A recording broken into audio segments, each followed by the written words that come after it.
You are working in a corporate and you are used to of having these all the perks of food coupons and travel expenses covered under the company's policy.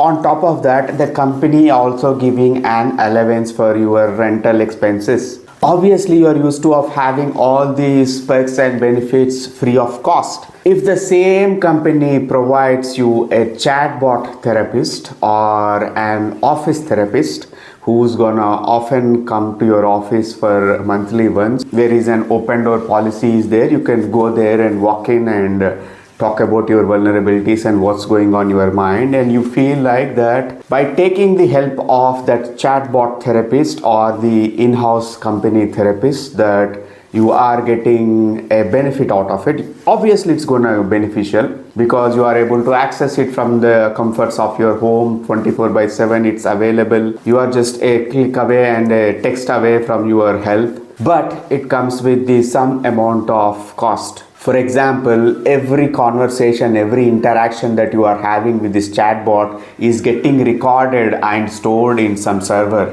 You doesn't have any power or control over your information, your personal data. For example, your company has created a schema for your own personality and it's saying that this person is going through a bad divorce. He doesn't have the capability to handle office meetings. He cannot address powerful people. He does have some issue with decision making capability. And they know that this person is not able to get along with some section of people. You might think that the company is providing me with some goodwill, that is providing me a chatbot therapist or in-house therapist. Most of the HRs, they keep in touch with that in-house therapist and they have this information that how many people have entered into the office room of the therapist, and they have this log information. They might not reveal what's happened between you. They doesn't have any record, but they're gonna give away some minute details about like this person is going through some mental health issue or personal turmoil or personal chaotic situation. Obviously, these people are bound to reveal this so-called secret and private information. Let me share an interesting and funny episode with a person who was earning like 7 lakhs per month and who was going through a bad divorce, and he didn't like to pay for therapy. So he cooked up a story and said that he was very poor and he was feeling suicidal and he immediately needs some help. Please, can you help me, like XYZ. That he sent like 1,000 messages to me. Okay, I called back to that person and said, are you okay? What's happening in your life? While we are having conversation, the therapy is like that. When we deal with the people, we can see through them and we can understand that their bluffs and their lies and everything. That I was able to understand that you are not that poor, you are not in that kind of situation. Why did you say that you were poor? And he said that I didn't like paying for therapy. It's not my cup of tea. A 7 lakh per month person lying just to get a free therapy session. It's not only the case with that person. Most of the people doesn't likes to pay for therapy, and when they get this opportunity of having a chatbot therapist or in-house therapist, they feel that okay, let's try this thing with these people. But most often than not, they're gonna fall flat and fall into the trap of the company which is setting that trap. They are saying that they are worried about your mental health, but they are not. It's in a way that it is giving a way to the company to get into your personal life. Am I suggesting you not to take the help of these chatbots or in-house therapists? No. Please go ahead and seek therapy, seek help from these people and these programs, these apps, but be very sure that you are not sharing your intimate and personal and very, very personal intricacies of your life, so that you can safeguard your own self.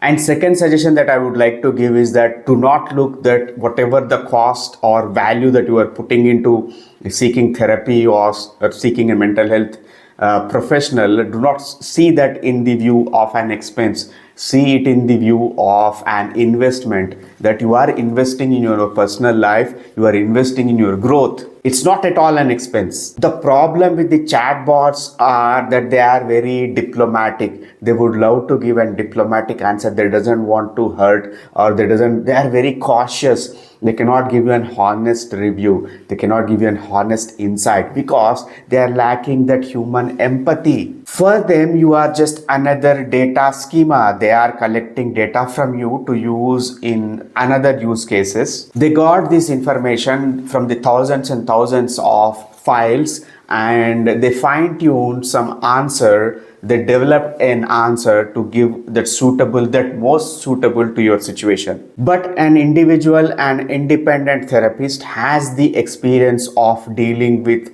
varied kind of profiles. Like they have dealt with a 9-year-old kid and they have dealt with a 70-year-old person. So they have the experience of spending time with different demographies, and they are already seeing so many people from different genres. Like, so for example, there might be a doctor who is a client of him. There might be a military personnel who is a client of him. There might be a celebrity, a superstar, and an actress, or a model, or a daily wage laborer, or a student of a 9th standard. So there is a varied experience. They can get the experience from different individuals. So they have fine-tuned, they have polished their skills in therapy. But when it comes to a program, when it comes to an in-house therapist, they are mostly dealing with this corporate employees. So they have developed a niche to work with these corporate entities and corporate employees, and how to deal with and how specific are these person's problems. But when it comes to the interpersonal and relationship issues or personal calamities,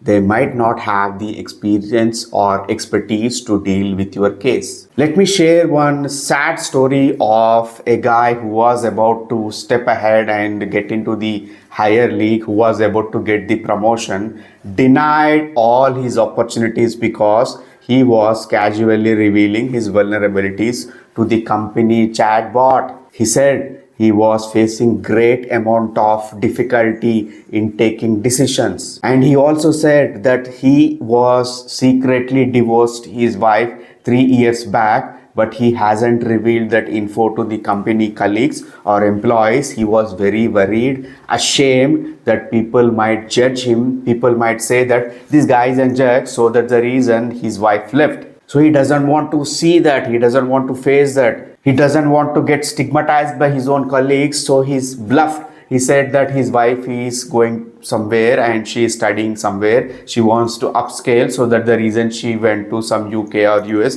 Some bullshit story he cooked up, and he's served that story to these people. Imagine you are being in that situation. Your company tries to take away the best suitable and deserving opportunity from you because you felt that, okay, I doesn't want to spend on therapy or therapist. Let me access this secretly, privately chatbot that I could share my vulnerabilities because it is accessible 24/7. It's cost effective. In fact, it's free, and it is not being rude. It is not being very honest and blunt on my face. It's gonna save my feelings. It's not gonna hurt my feelings.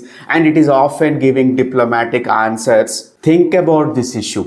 Do you really want to have such episode in your life? Because of the abundance of information that is available online and these chatbots, people tend to assume that they can manage their emotions on their own. They doesn't need an expert. They doesn't need a third party intervention. They can Google some information, so they can get the information. They can download it. They can read it. They can understand it, and they can self-help themselves. But most of the cases, 90% of the people doesn't have the mental acumen, emotional quotient, emotional maturity to go through the information, digest this, dissect it, and understand their own situation and do the course correction. What if you are in that 90% of the category and you think that you can manage your own situation and you doesn't need anyone's help? My friends, think about that. Your pettiness might cost your career. It might cost your relationships. It might cost your peace of mind. My advice is to get out of this survival mindset and